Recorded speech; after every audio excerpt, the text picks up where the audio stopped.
Ngayon guys, hi guys, welcome to my YouTube channel. So ngayon may panibago po akong i-share na video sa inyo guys.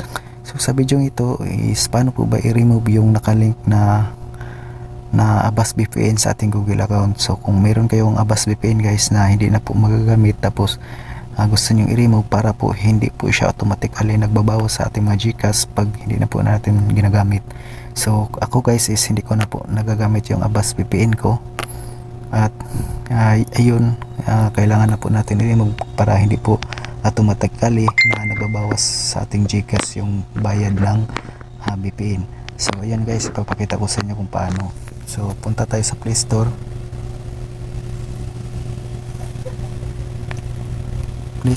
Tapos click natin yung profile, tapos click natin ang payment and subscription, tapos click ang subscription,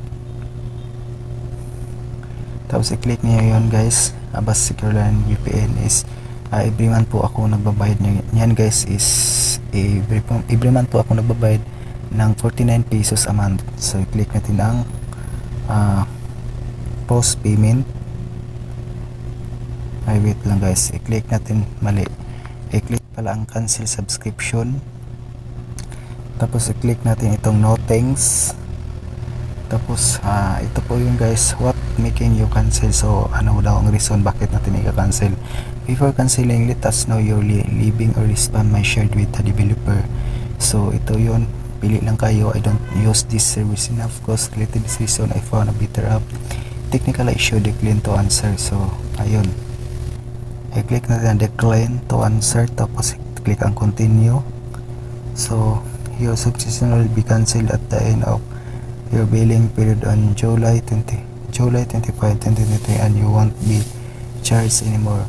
After this date, you no longer have access to these benefits from particular VPN.